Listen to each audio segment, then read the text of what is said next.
অভিমানীদের ঘর বাপাসি, লোকসভা নির্বাচনের আগে তৃণমূলে যোগদান, তীব্র কটাক্ষ গেরুয়া শিবিরের। নির্বাচনের আগে দল পরিবর্তন নতুন কিছু নয় বঙ্গ রাজনীতিতে।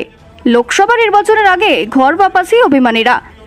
গত পঞ্চায়েত নির্বাচনে বাঁকুড়ার বড়জোড়া তৃণমূল থেকে টিকিট না পেয়ে নির্দল হিসেবে প্রতিদ্বন্দ্বিতা করে জয়ী হয়েছিলেন একাধিক প্রার্থী। আজ তারা আবার তৃণমূলে যোগদান করলেন। বিক্ষুব্ধদের নেব না বলেছিলেন, হঠাৎ কেন সিদ্ধান্ত বদল? এইরকম বিষয় নয়, এরা বিক্ষুব্ধ নয়, এরা আমাদের দলের একনিষ্ঠ কর্মী। 7 পঞ্চায়েত সদস্য গোপাল দে, লক্ষ্মী পালও এখানে রয়েছে, আয়েশা আছে, মালা বাউরি আছে, এরা সব আমাদের দলের একনিষ্ঠ সদস্য। এরা পঞ্চায়েত ভোটের সময় কিছু ভুল বোঝাবুঝি হয়েছিল, দলের অনুগত সৈনিক। ভুল বোঝাবুঝি মিটে গেছে, ওরা ফিরে আসছে।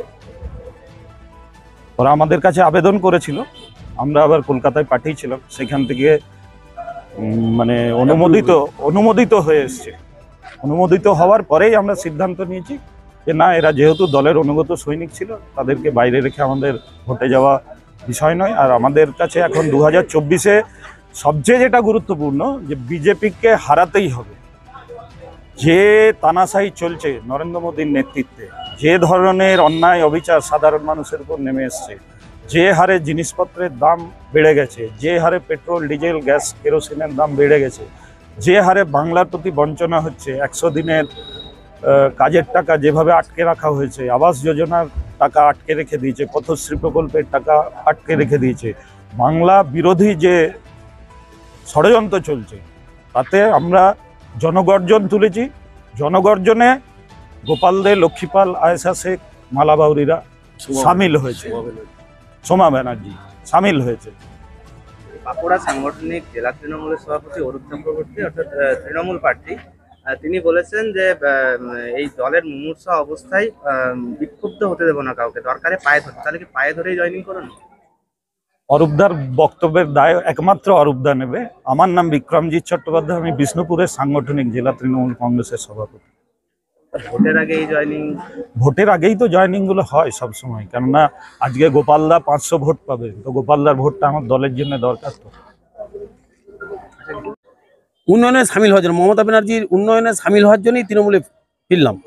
আপনাকে কি ভয় দেখানো হয়েছে? না, এখানে কোনো ভয় দেখানোর কোনো ব্যাপার নেই।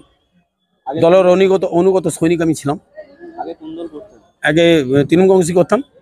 গত পঞ্চায়েত নির্বাচনে নির্দল প্রার্থী হয়ে জয়লাভ করি এবং সেখান থেকে আমি আবার তৃণমূলে ব্যাক করলাম। আমার এলাকার মানুষকে নিয়ে আমি আবার তৃণমূলে ফিরলাম। কি কারণ? কারণ মান অভিমান কিছু হয়েছিল, হ্যাঁ, সেই কারণে।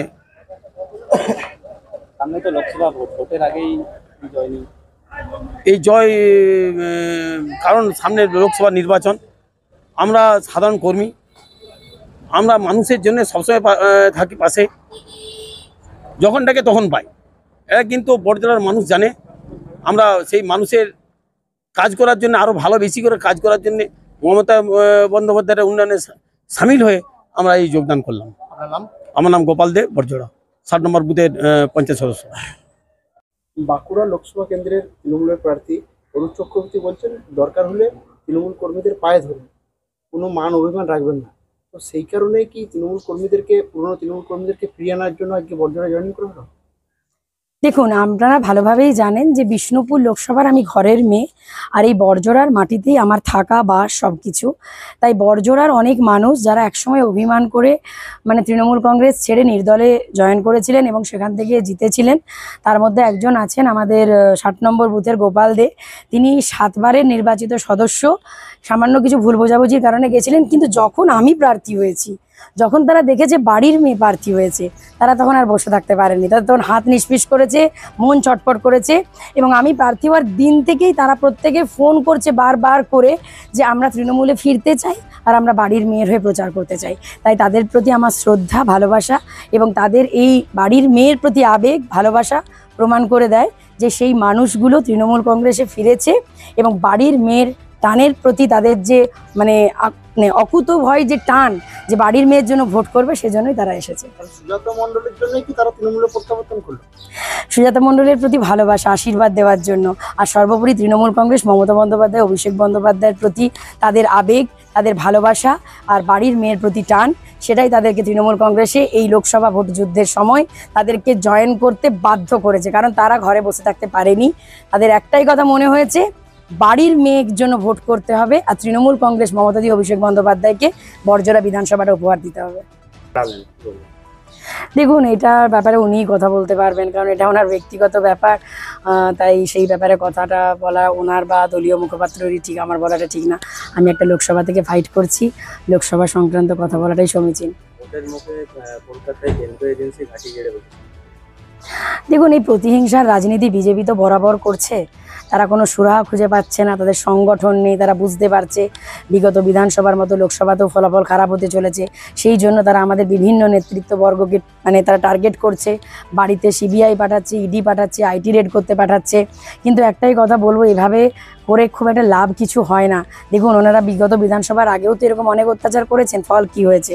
লোকসভাতেও ফলাফল মিলিয়ে নেবেন, বিজেপির ফল ভালো হবে না। কারণ মানুষ তাদের এই প্রতিহিংসার রাজনীতি মেনে নিচ্ছে না। আর বাড়িতে বিভিন্ন নেতাদেরকে নেতাদের বাড়িতে বিভিন্ন রেড করতে পাঠিয়ে তাদেরকে অসম্মানের ভাগিদার করার যে চেষ্টাটা চলছে, এটাও বাংলার মানুষ ভালোভাবে মেনে নিচ্ছে না।